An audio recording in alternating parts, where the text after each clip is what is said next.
it sounds like you feel an obligation to yourself to just balance that out. If you're gonna go do the guided thing where you show up and it's not about the hunt as much as the experience, which doesn't make sense to people, because people, a lot of times they book an outfitted hunt. And it's like, I want to kill a 170, or I want to kill a color phase bear, or I want to kill this elk.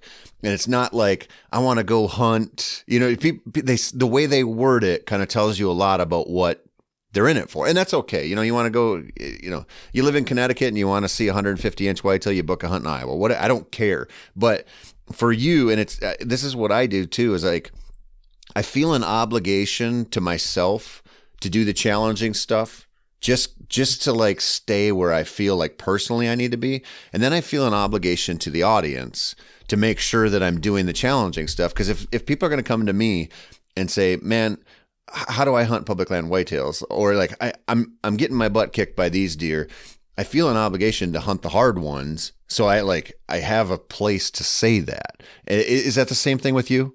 I think so. I think so. I think there's a drive. I see it inside of you, and I know it's inside of me, just to be authentic and to be as good a hunter as you can be.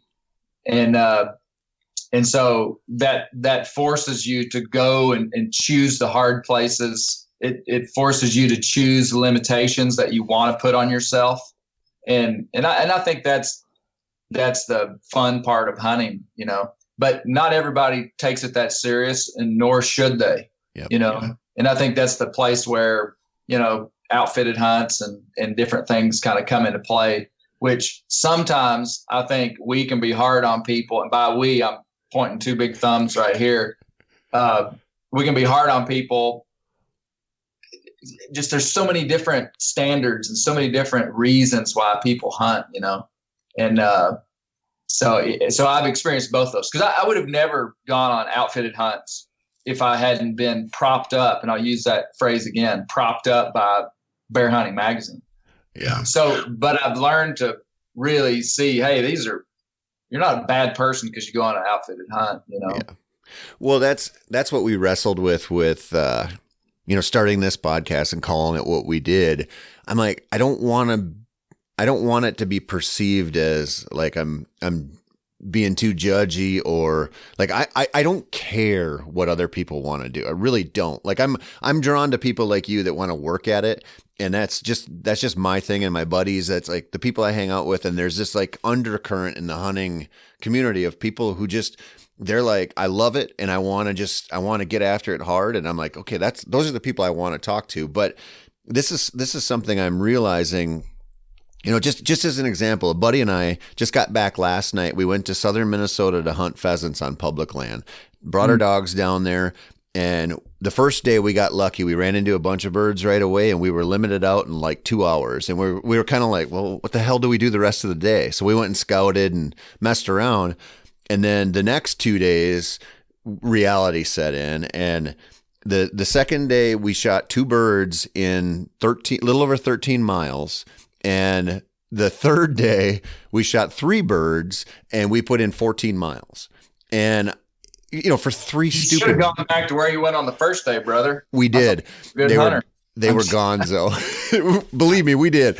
But so, and what we're like, we're kind of feeling like badasses, right? Because we put on a ton of miles. But at the same time, it's like a lot of people don't want to work this hard for their fun. And that's okay. Like, I don't, like if you want to go to South Dakota and shoot planted birds in a milo field or something, like, why should I care? And I'm like just trying to be at a place where I just don't. Like, if you want to go do that and work your ass off and drive your dogs right into the ground. Like, my dog's laying here right now. I had to check her pulse this morning because I'm like, holy cow, I killed her.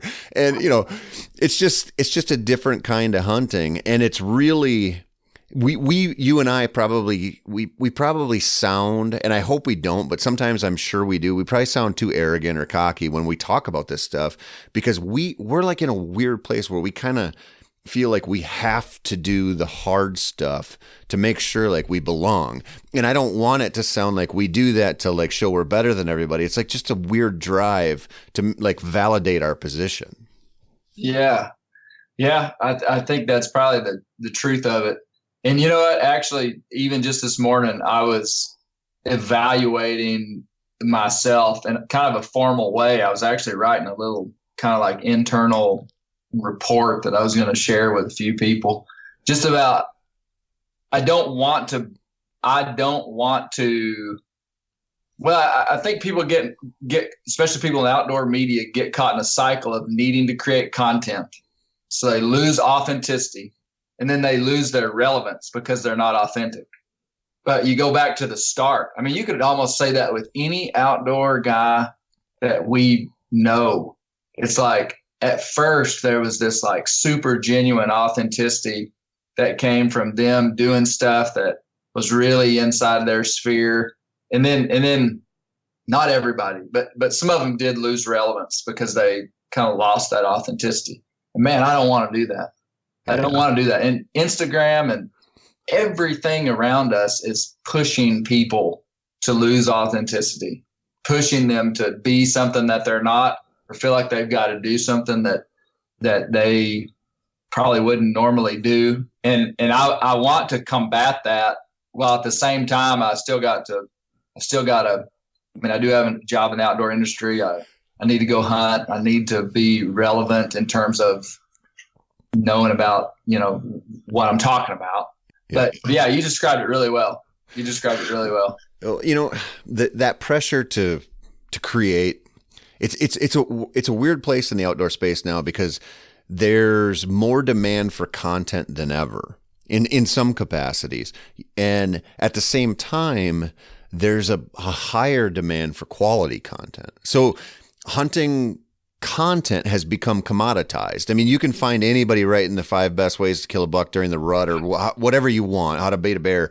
But people are they're gravitating toward the better stuff. And it's easy in our position, you can get into a point like you talked about with some people where you want to hit the easy button and kill an easy deer or kill or whatever. And you think, okay, that's my content. Okay, I got this dead buck killed. I shot my photos. I got my story. But to me, and I've done that, but to me, what I found is, so take this 3 days of pheasant hunting on public land. What we had, not only did we have phenomenal dog work that we got to watch, we killed some birds on public land. We covered some ground. We found 2 dead deer from shotgun season. One that was hit square in the center. So like liver, midship kind of shot, and could not have gone very far overall, a couple 100 yards tops. Then we found and this is a weird tangent, but I'll bring it around here. We found a doe fawn shot in the head, just laying there. So that deer didn't go anywhere. And it's like, what the hell is going on here? And in the process of hunting these spots, this is grassland stuff and it's cattail sloughs. So you might see like a little tiny patch of timber along a lake, or you might see plum thickets or willows, but it's open. But the first spot we went into, we jumped 3 bucks out of this spot. There was 3 little willow patches. And I'm talking like, maybe the size of like a 2-stall garage. Walked in the first one, like a 140 got out. This public land in Minnesota, busts out of there. Walk to the next one, like a 120 goes busting out with a couple does. And these are phenomenal deer, right? Walk to the next one, and we shot. So Rooster got up, shot, got it knocked down. We're sending the dogs in for this one. Rooster gets out at my feet. I shoot this one. And so my dog goes and gets that one. Then we're working on this wounded bird. Wrap that all up, walk to this next willow thicket, and it's like maybe 50, 60 yards away from there. Walk in there, and I look up, and this buck gets out of his bed and comes at me because I'm the only way to get out, runs right by me, and he's like a 110, 115. And I'm like, there's so much content right there. Like, okay, this is immediate following the gun season where we have 500,000 people out in the woods hunting these deer. They're in public land where there's no cover, and you walk out there and you just get into these little patches of cover. Those bucks are still there. They're living there. And it's just, so my whole point with this is, yeah, you can feel the pressure to create content and go one way and take the guided outfitted hunts or however you want to do that. Or you can just get out there and work your ass off and be in the wild and see all kinds of cool stuff and experience it. Yeah, I agree with you, man. I agree with you.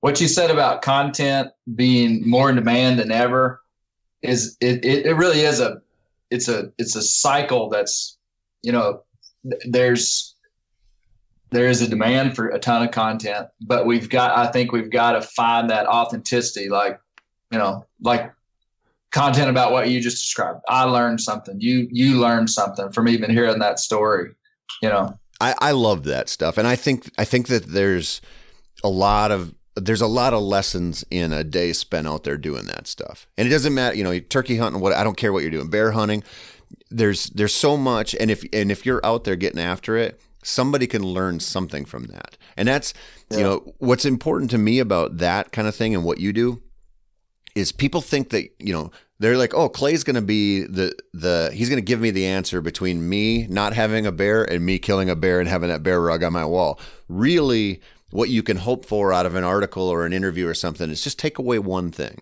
Like just get one thing that works for you. So when you're in the woods or you're like, okay, I'm baiting bears for the first time, and he said this about thinking about the wind or the setup or whatever, I'm going to use that little piece. Because you're not going to give everybody the full answer. Like, it's never going to work. There's too many variables out there. But if you can be out there doing it enough to give people something, just one good nugget, I think there's so much value there. Yeah. So on that note, what would you tell people? Because I have my own opinions on this. Let's say somebody's out there and they're like, I've never bear hunted before. I want to. I'm gonna shoot them over donuts or whatever. What would you tell people? Like, all right, you want to bait for the first time? Like, what would you tell them to think about their setup, think about getting the bait, think about when they should hunt? Okay. So if it was a do-it-yourself hunt, like if it was somebody in Minnesota or Wisconsin or Michigan or Arkansas or where you could bait a bear, I mean, location is absolutely everything when it comes to baiting a bear. Location is more important than really anything that you could do. You can make a whole lot of other mistakes, but have a good location and probably still kill a bear. To me, that location is going to be usually as far back as you can get away from people, away from roads, away from any type of disturbance from civilization, with a prevailing wind that's blowing back into the wild places that you think the bears want to be. Now, that you could kill a bear right off the side of the road. Guys do it all the time. But your best bet, I mean, just like you can kill a white-tailed deer in your backyard, but usually you're probably not going to. You know, so best case scenario is that you've got a bait site that is in a place where a bear would feel comfortable coming during the daylight, and where, you know, if you have a bait, you're trying to broadcast this scent and draw him in. So he's got to be able to smell it. He's not going to see it. He's not going to hear it. He's going to smell it. So prevailing winds for that time period have to be blowing into places where you think bears are, as opposed to, you know, you could set up a bait on the kind of the edge of civilization, if I could say it that way, because that's the way a lot of bear hunting takes place. Is it's like there's farm country, civilization, and then bam, there's all this public land or all this wilderness, and typically you're going to be baiting somewhere on that edge. Well, if 6 days out of 7 the wind's blowing out of the south and it's blowing your scent back into the subdivisions, you're probably not going to draw a lot of bears. So that would be one thing. Second thing would just be feed them as much as they'll eat. There's a lot of talk about, you know, well, you can overfeed a bear. You shouldn't feed them too much, or small amounts of food create competition at a bait. I think that's absolute hogwash. I mean, if a bear, he can't reason and think. So if he shows up to a bait after dark and there's no food there, he's going to go somewhere else to get food. He's not going to think, man, I got to come back here quicker tomorrow. I mean, you know, they don't think that way. Honestly, a lot of outfitters have found a way to justify using small amounts of bait because it's easier, and they have formulated these philosophies. But guess what? It can work. I mean, you could take 3 pounds of food out every 2 days and put it on a bait site and maybe kill a bear. It's not best practice. Best practice is to feed those suckers as much as they'll eat. And and just make them that to be the place that they're getting their resource for that small, really small period of time that you're feeding them. So I would say have a remote bait site where bears want to be, feed them as much as you can feed them. And then obviously in terms of actual setup, you're going to want to make those decisions before you set where your actual bait is going to be in terms of where you're going to be in a tree and prevailing winds and entry and exit. So that you would do that just like whitetail. I mean, you know, like you don't want prevailing winds to be blowing towards the bait. You want it to be blowing away from the bait. But scent is much different when you're hunting bear over bait, because there's a fair chance they're going to know you're there no matter what you do. And you're kind of, bears in different parts of the country respond different to that. And bigger bears respond very different than smaller bears to knowing that there's a human freshly there, you know? So, anyway, I would say just hunt them absolutely like deer. Once you get in there, you don't want them to smell you, but they probably will. And you know, that's probably the biggest thing people have a hard time coming from whitetail hunting to bear hunting, is understanding how bears evaluate human scent and then determine whether they should come in or not. Yep. Some don't care. Some do care a ton. And you just kind of got to find the big one that's a little more tolerant, and they're out there.